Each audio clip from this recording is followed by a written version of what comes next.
Well, hello, Lupus Warriors. Good evening. Good evening. I wanted to pop in and bring you guys another video before I retired for the night. Okay.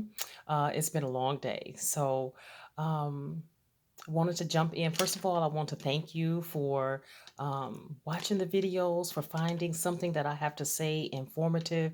Thank you for watching the videos, liking the videos, sharing the videos. Even thank you for subscribing to the channel. I really appreciate you. I think it is so important during this Lupus Awareness Month that we share information. Knowledge is power, and sharing knowledge can be empowering. A lot of times, we don't realize that information that we have, someone else needs it. We may think that, everyone knows this, but that's not necessarily so. You have information or you've experienced something on your lupus journey that someone else may not know or that someone else may need to know.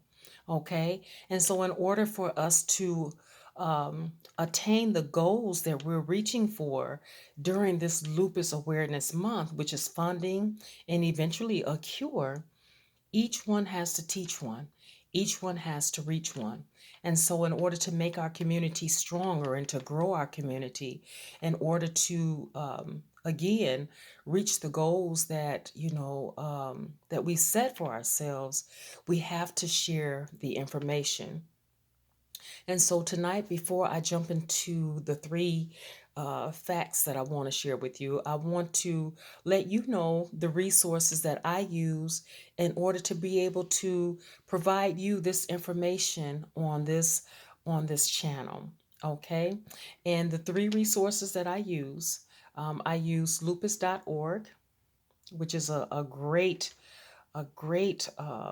source of information, for lupus warriors. The Lupus Foundation of America is another great resource, and also the Lupus Research Alliance. All have a tremendous amount of information, and it's updating all the time. You can go there, you can get updated information, updated treatments, updated research, everything that's going on with the lupus community. These three resources, you can get updated information. But I just wanted to, to be open and transparent. The information that I'm bringing to you comes from these resources. It comes from real life experiences of myself and other lupus warriors that I communicate with. How can we better understand a disease? By talking to the people who are actually living through it. You know, that's how we can help bring about awareness, not only for the public, but for the medical community as well. By documenting and talking to people who actually live with the disease. All right.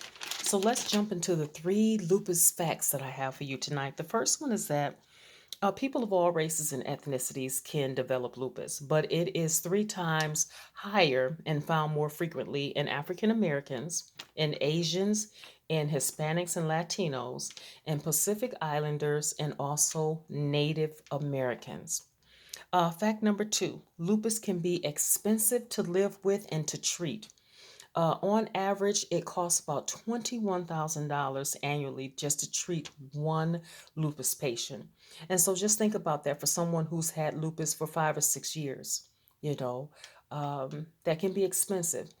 Even on your own journey, think about, the tests, the operations, the changes in medication, seeing the different doctors, your team of doctors that you have to see, the doctor's appointments, transportation, hospitalizations, you know, um, transplants, all of that stuff, it adds up very quickly. And so, on average, it can cost about $21,000 a year just to treat one lupus patient. Fact number three that I want to bring to you is that lupus can be difficult to diagnose. If you've been trying to obtain a lupus diagnosis or you've been through the process of getting a diagnosis, on average, it can take about 6 years. And so the reason for that, there is a reason for that, is because lupus can mimic other diseases. Also, there's not a single test that can help to diagnose you with lupus. On some of my earlier videos, when I first created this channel, I went into depth as far as the different tests that it takes to arrive at a diagnosis of lupus. It's not just one test, there are several tests that your doctors have to take you through in order to conclude that you actually have lupus. Another reason why it's so difficult to diagnose is because lupus can vary in intensity. Symptoms can be mild, moderate, severe. And what happens with most of us is that, what leads us to the doctor is that our symptoms become troublesome. They go from just being mild to moderate, or sometimes it can go from being mild and jump to severe. And so that's what brings us into the doctor.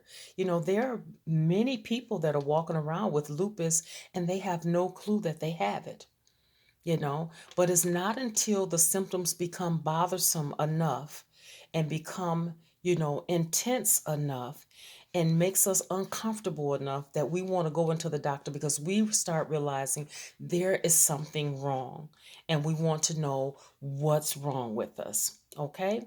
Also, another thing that makes lupus so difficult to diagnose is because the symptoms of lupus, get this, can appear today and disappear and not show up for, another few months or another few years.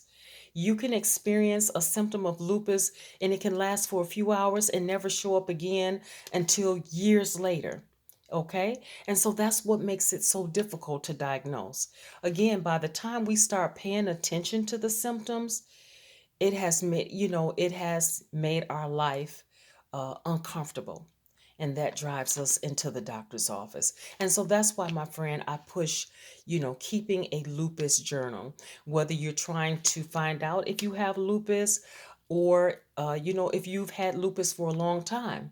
Because how many times have you made a doctor's appointment just to get to the doctor and say, you know what, I haven't had the symptom, it has disappeared, it cleared up on its own. Or to say, well, doctor, I've been experiencing this symptom, and they take you through tests and everything, and the medical doctor can't find it. We're not seeing this symptom. There's a test for it, but it's not showing up on the test that you have or that you've experienced this symptom. Or how many times have you had a concern about a symptom and you wanted to discuss it with the doctor, and you walk out of the doctor's office and you forget about it? you know and so that's why it's so important to document your lupus journey. You can, in your journal, you can write in-depth descriptions about symptoms that you may not think are important, or symptoms that occurred and has not occurred again. You can make sure to bring that up to your doctor, because I don't know if you've noticed this, but during a doctor's appointment, I can bring up a symptom, and it leads the doctor to ask me other questions. Well, did you experience this along with it? And with this lupus, sometimes I just don't remember. If I don't document it, I may say, no, I didn't experience it. Then I get home, yes, I did.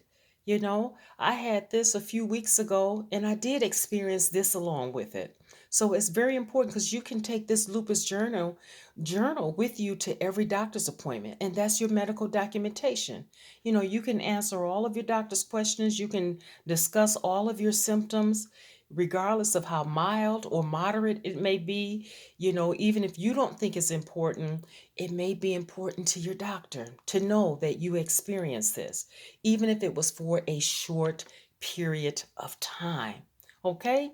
So, um, that's the video that I have for you tonight. I'm going to wrap up the video and conclude. Remember, as I always say at the end of every video, there is life after lupus. Stay strong, stay encouraged, stay empowered, lupus warriors. And I will see you guys tomorrow on the next video, in which I'll be bringing you a few more lupus facts. Okay? Good night, everybody. It's been a long day. I am about to go and get me some rest. All right, take care. I'll see you tomorrow on the next video. Bye for now.